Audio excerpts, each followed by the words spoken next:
ট্রেনের ভিতর ৩টা সদ্য বিবাহিত জোড়া বসেছিল। তবে মজার ব্যাপার হলো দীপক নিজের বউ ভেবে অন্য একজনের বউকে সাথে করে নিয়ে আসে। বাড়ি এসে বরণ করার সময় মেয়েটা যখন কাপড় তোলে সবাই দেখে অবাক হয়ে যায়, কারণ এই মেয়েটা তো সে নয় যার সাথে কাল রাতে দীপকের বিয়ে হয়েছিল। এসব দেখে দীপক মাথায় হাত দিয়ে বসে পড়ে। সবারই একই অবস্থা, সে বুঝতে পারছে না এসব কি করে হলো, কারণ নিজেই তো ফুলকুমারীকে বিয়ে করে নিয়ে ট্রেনে উঠছিল। তাহলে এটা কার বউ? মেয়েটির কাছে জানতে চাইলে সে বলে, আমার নাম পুষ্পা রানী, আমার স্বামীর নাম পঙ্কজ। তার জুতো আর দীপকের জুতো একই, ঘুমটার নিচ থেকে জুতো ছাড়া আর কিছুই দেখা যায় না। ট্রেন থামলে আমি ভাবছি আমার স্বামী আমাকে ডাকছে, তাই পিছন পিছন চলে আসছি। সবার মনে তখন একই প্রশ্ন, তাহলে ফুল কোথায়, মানে দীপকের আসল বউ? সাথে সাথেই তারা মূর্তি স্টেশনের দিকে দৌড়ায়, যেখান থেকে তারা নাম ছিল। সেখানে গিয়ে দেখে স্টেশন ফাঁকা, কোথাও কাউকে দেখা যাচ্ছে না। এদিকে ফুল পাতিলা স্টেশনে নামছে, সে চারিদিকে দীপককে খুঁজতে থাকে, কিন্তু কোথাও দেখা যাচ্ছে না। একা ছোট্ট একটা মেয়ে, অচেনা জায়গা, তার অবস্থা খুব খারাপ হতে থাকে। অন্যদিকে অখিলের নতুন বউ জয়াকে কোথাও খুঁজে পাওয়া যাচ্ছে না। তবে জয়ার থেকে তাদের যৌতুকে পাওয়ার টাকা পয়সা আর গয়নাগাটি নিয়ে বেশি চিন্তা।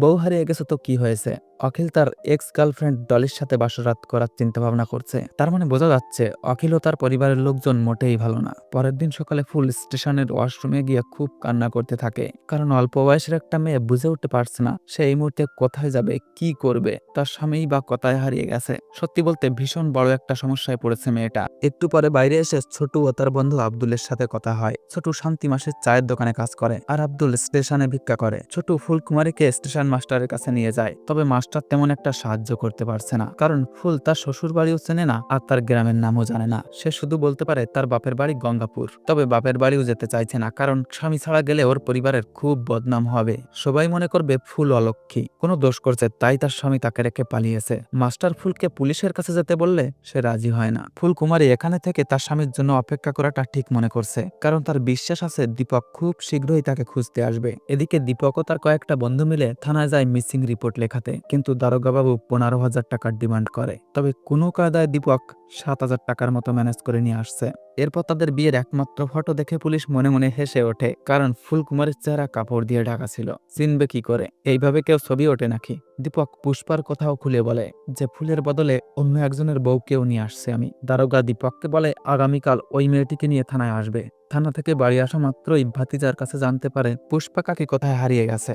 শীঘ্রই মাকে ডেকে বলে পুষ্পা কোথায়। মা বলে সে তো কখন মন্দিরে গেছে, এখনো আসেনি। তোর বাবা খুঁজতে গেছিল কিন্তু কোথাও পায়নি। দীপক দিশেহারা হয়ে যায়, বুঝতে পারছে না তার সাথে এমন কেন হচ্ছে। তবে একটু পরেই পুষ্পা চলে আসে। তখন মা বলে কোথায় গেছিলে? দীপকের বাবা গ্রামের সব জায়গায় খুঁজছে, তোমাকে কোথাও পায়নি। আমাদের কি চিন্তা হচ্ছে তুমি জানো? পুষ্পা বলে আমি তো বলে গেছিলাম মন্দিরে যাচ্ছি, আমার মাথায় কাপড় ছিল তাই হয়তো চিনতে পারেনি বাবা। মাথায় কাপড়ের কথা শুনে দীপক সহ তার মা বিরক্ত হয়ে যায়, কারণ এই সব কিছুর মূল হচ্ছে মাথায় কাপড়। অন্যদিকে আখিল তার স্ত্রী জয়ার মিসিং রিপোর্ট লেখাতে তাদের এলাকায় থানায় যায়। লেখা মাত্রই পুলিশ ওই মিসিং রিপোর্ট ধারের কাছে সব থানায় ফ্যাক্স করে দেয়। এক কপি মনোহর বাবুর থানায়ও পৌঁছে যায়। পুলিশ এই রিপোর্ট আর দীপকের রিপোর্ট একসাথে করে দেখে এই দুইজন একই ট্রেনে যাতায়াত করছিল।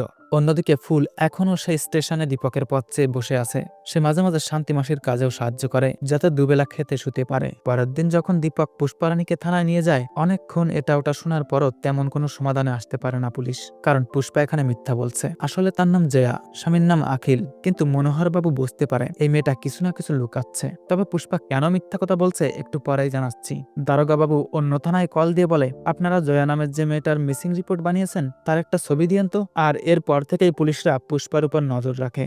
দীপকের বোন খুব সুন্দর ছবি আঁকতে পারে, সে নিজের স্বামীর ছবি এঁকে পুষ্পাকে দেখায়। আসলে সে আর্টিস্ট হতে চেয়েছিল, কিন্তু সময়ের আগেই তাকে বিয়ে দেওয়া হয়। ওই রাতেই যখন সবাই ঘুমিয়ে পড়ছিল, পুষ্পা চুপি চুপি ব্যাগপত্র গুছিয়ে কোথায় যেন যাচ্ছিল। তখনই মদের নেশায় দীপক হেলতে দুলতে বাড়ির সামনে এসে পড়ে যায়। পুষ্পা তাকে কোনো রকমে ঘরের ভিতর নিয়ে আসে। দীপকের হাতে ফুলের ছবি দেখে পুষ্পা বুঝতে পারে ছেলেটা খুব দুঃখে আছে। তখন সে যাওয়ার প্রোগ্রাম বাদ দিয়ে দীপকের বোনের ঘরে আবার শুয়ে পড়ে। পরের দিন সকালে অন্য থানা থেকে মনোহর বাবু জয়ার ছবি পেয়ে খুব খুশি হয়, কারণ ওই জয়াই হলো পুষ্পা। দেরি না করে পুলিশরা চলে আসে দীপকের বাড়ি, আর সবার সামনে প্রমাণ করে দেয় পুষ্পা মিথ্যা বলছে। তার নাম জয়া, স্বামীর নাম পঙ্কজ নয় আখিল। জয়া তার বিয়েটা কোনোভাবেই মেনে নিতে পারছে না, তাই সে সুযোগ পেয়ে দীপকের সাথে চলে আসছে। আর বিয়ের কিছু গয়না 30,000 টাকায় বিক্রি করে কোথায় যেন পাঠিয়েছে। এদিকে ঘর থেকে দীপকের মা ফোনটাও বের করে নিয়ে আসে।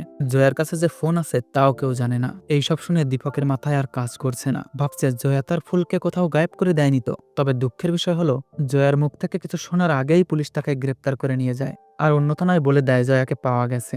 এই খবরটা যখন দীপকের বন্ধু জানতে পারে, সে দৌড়ে এসে দীপককে বলে, আমি জানতাম পুষ্পাই আসল জয়া, কিন্তু ভাবি বারণ করছিল তাই কাউকে বলিনি। আসলে জয়া ওই দিন ব্যাঙ্গালোরে চলে যাচ্ছিল, কিন্তু দীপকের এই হাল দেখে সে ফুলকুমারীকে খোঁজার সিদ্ধান্ত নেয়। আর তোমার বোনের কাছ থেকে ফুলের একটা ছবি বানিয়ে আমার কাছে ফটোকপি করতে দিছিল। আমি সেটা রেল স্টেশন সহ আশেপাশের গ্রামের অনেক জায়গায় এর কপি লাগিয়ে দিয়ে আসছি। এদিকে শান্তি মাসির কাছে একটা পোস্টার পৌঁছে যায়, তাই দেরি না করে শীঘ্রই স্টেশন মাস্টারের কাছে যায় তারা। মাস্টার যখন পোস্টারে দেওয়া নাম্বারে ডায়াল করে, ফোনটা কেউ রিসিভ করছে না, তাই তিনি পোস্টারে দেওয়া অনুযায়ী ঠিকানা রেলগাড়িতে ফুলকুমারীকে উঠানোর সিদ্ধান্ত নেয়। এতদিন পর মেয়েটিকে বিদায় দেওয়ার সময় শান্তি মাসির চোখে জল চলে আসে।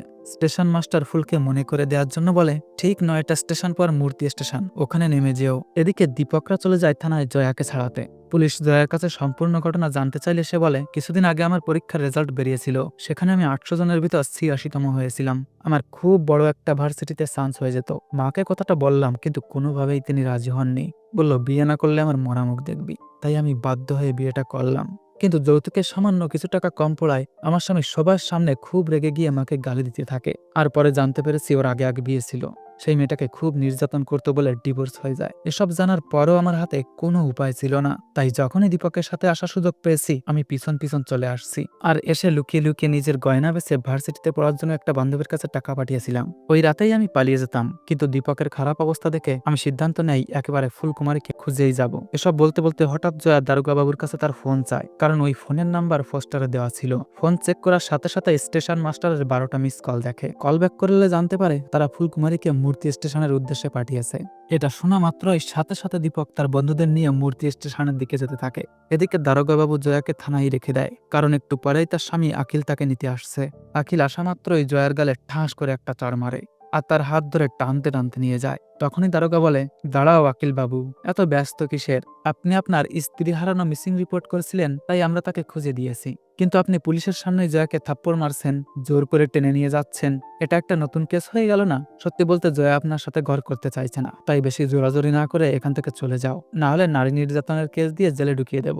আর এরপর যদি জয়াকে খোঁজার চেষ্টা করেন, তাহলে আপনাকে খুঁজতে আমাদের বেশি সময় লাগবে না।